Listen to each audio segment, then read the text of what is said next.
पास प्रहलाद सिंह पटेल केंद्रीय मंत्री हमारे साथ इस वक्त लाइव जुड़ गए हैं। पटेल साहब, बहुत स्वागत है आपका इंडिया न्यूज पर। आप हमारे साथ इस वक्त जुड़े।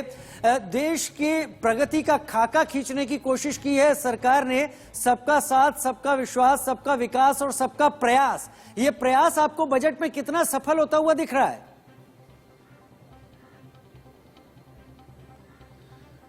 पूरी तरह से सफल होते हुए दिख रहा है।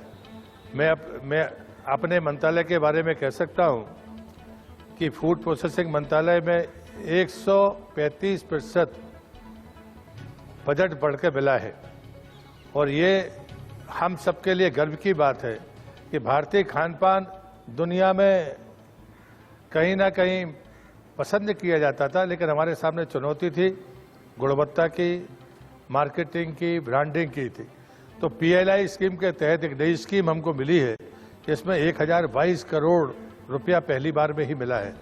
और इसलिए मुझे लगता है दूसरा है किसान संपदा योजना जी, जो आम किसान से लेकर छोटे व्यापारी और एफपीओ, सोसाइटी और समूहों तक जाती है, उसमें भी दुगने से ज्यादा का हमको प्रावधान मिला है। दूसरा जो बड़ी चुनौती है दुनिया के सामने, जिसने मोटे अनाज का वर्ष घोषित किया है। भारत ऐसी जमीन है जहां पर हम परंपरागत तरीके से मोटे अनाज को पैदा करते रहे। अभी इस बजट में नाबार्ड को कहा गया है कि वो छोटे उद्योगपतियों को और बाकी लोगों के लिए तैयार करे, और जो हमारा वृत्ति प्रावधान है उसमें किसान के लिए भी कहा गया है कि वो अधिक उत्पादन करे और गुणवत्ता बढ़ाए। ऐसी स्थिति में हम दुनिया की उस डिमांड को पूरा कर सकते हैं। और मैं इसलिए मानता हूं कि फूड प्रोसेसिंग के क्षेत्र में जिस प्रकार से ये संभावनाएं थी उसको मूर्त रूप देने के लिए इस बजट में जबरदस्त प्रावधान किए गए। दूसरा मंत्रालय हमारा जल शक्ति, जिसमें पेयजल को लेकर जल जीवन मिशन के लिए 60,000 करोड़ का प्रावधान है। 2024 तक हर घर तक जल पहुंचाने का आदरणीय प्रधानमंत्री जी का एक लक्षित कार्यक्रम है और इसलिए उस दृष्टि से ये प्रावधान बेहद महत्वपूर्ण है और राज्य जितना चाहे उतना वो अपना उससे ले सकते हैं। और इसमें जो दूसरी बड़ी स्कीम है या आंदोलन में कहूंगा, वो नदी जोड़ने वाला है जी। कैन बेतवा ने आजादी के 75 वर्ष में आदरणीय प्रधानमंत्री की इच्छा शक्ति से उसको पूरा किया है और उससे सिंचाई के लिए पानी मिलेगा, पीने के लिए पानी मिलेगा, सौर ऊर्जा उससे पैदा होगी, विद्युत ऊर्जा पैदा होगी। और उसी मॉडल को ध्यान में रखकर 5 जगह पर नदी जोड़ने के प्रावधान किए गए। वो ऐसे स्थान हैं जो स्थान बरसात में भी पानी के लिए संकटग्रस्त थे, उनको चिन्हित किया गया है। और मैं मानता हूं, पूरा विश्वास है मुझे कि ये ऐसी परियोजनाएं जब पूरी होंगी तो बाढ़ और सूखे के इस खाई को पाटने का काम देश कर सकेगा। पटेल जी, नदियों को जोड़ने की जिस परियोजना की आप बात कर रहे हैं, इसके बारे में बात बहुत लंबे वक्त से चलती चली आ रही है। अगर मैं गलत नहीं हूं तो पिछले 15-20 सालों से लगातार इसके बारे में बात हो रही है। हम अभी भी क्या योजना के स्तर पर हैं या आप इस बात की पूरी उम्मीद, आशान्वित हैं कि इस साल में ये योजनाएं पूरी होती हुई भी दिखेंगी? मैं आपको इस प्रश्न के लिए धन्यवाद दूंगा। कैन बेतवा स्कीम 44,000 करोड़ की वो अपने रास्ते पर चल पड़ी है और मुझे लगता है कि वो एक ऐसा मॉडल है जो लगभग 7 लाख हेक्टेयर जमीन को सींचेगा, 12 लाख परिवारों को पानी देगा और एक नया प्रयोग है सौर ऊर्जा का। तो इस पर शंका नहीं होनी चाहिए।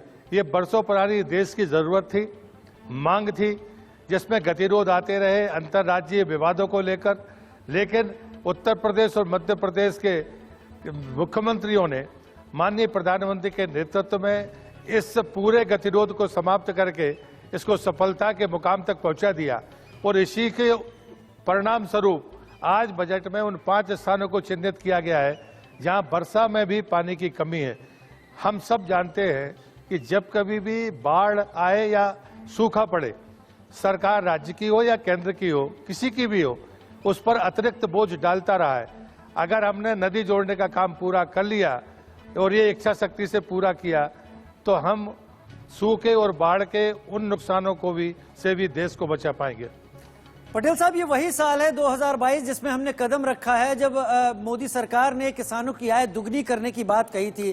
प्रधानमंत्री मोदी ने आपसे कुछ देर पहले अपने संबोधन में भी ये बात कही कि हम फूड प्रोसेसिंग की भी बात करेंगे, किसानों को और ज्यादा एक्सपेरिमेंट या प्रयोग करने की भी बात उन्होंने सामने रखी है। तो क्या ये दुगनी आय और इसके पीछे योजनाएं बजट के प्रावधानों से आपको लगता है फलीभूत होंगी? क्या किसानों को आप उन चीजों की तरफ आगे बढ़ाएंगे जिन्हें नए प्रयोग कहा जाता है कृषि में, खेती में? मुझे लगता है कि आपकी बात में ही आपका उत्तर है। 135% बजट का बढ़ाया जाना ये अपने आप में महत्वपूर्ण है, क्योंकि जब भी किसान को नुकसान होता है तो उसकी सब्जियां और फल जो जल्दी सड़ते हैं उनको बचाने का काम कौन करेगा? किसान बेचारा कर नहीं सकता, इसलिए किसी न किसी को बीच में आना होगा। सरकार हमेशा इस बात के लिए तैयार है और इन प्रावधानों से किसान को की क्षति भी रुकेगी और साथ में जब उसकी फसल की गुणवत्ता बढ़े, उसका उत्पादन बढ़े, इस बात के लिए भी प्रावधान है। तो मुझे लगता है कि चाहे वो कृषि क्षेत्र हो, चाहे वो हमारे फलों का क्षेत्र हो और चाहे उसके प्रसंस्करण का क्षेत्र हो, तीनों में सरकार ने बराबर से ध्यान दिया है, उसके लिए सरकार बधाई की पात्र है। प्रहलाद जी, अब कुछ राजनीति से जुड़ी हुई बातों पर आ जाते हैं, क्योंकि बजट है तो विपक्ष भी है और उसने भी तमाम बातें कही हैं। इस बजट के चुनावी बजट होने की पूरी संभावनाएं थी, क्योंकि 5 राज्यों में चुनाव ठीक सामने हैं। आपको लगता है चुनावी बजट नहीं होकर आपने एक तरीके का खतरा मोल लिया है लोगों को, वो तमाम चीजें ना देकर विपक्ष कहना है जीरो बजट है, लोगों पर परेशानी डाल दी है? बेचारे जो विरोधी दल के लोग हैं और जो 2 दिन पहले से राग अलाप रहे थे कि चुनाव आया तो चुनावी बजट होगा, उन्हें नहीं मालूम था कि सतत विकास का लक्ष्य पूरा करने वाला बजट है।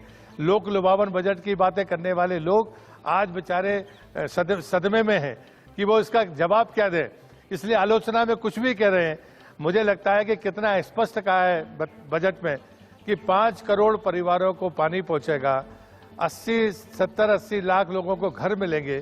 तो ये जो चीजें हैं, मोदी सरकार का प्रत्येक बजट आम आदमी का बजट रहा है, जरूरतमंद का बजट रहा है और इसलिए आजादी के 75 वर्ष में अमृत महोत्सव में जो लक्ष्य तय किए थे प्रधानमंत्री ने, वो सारे प्राप्त किए हैं और जो बचे हुए थे वो इस वर्ष में प्राप्त होंगे।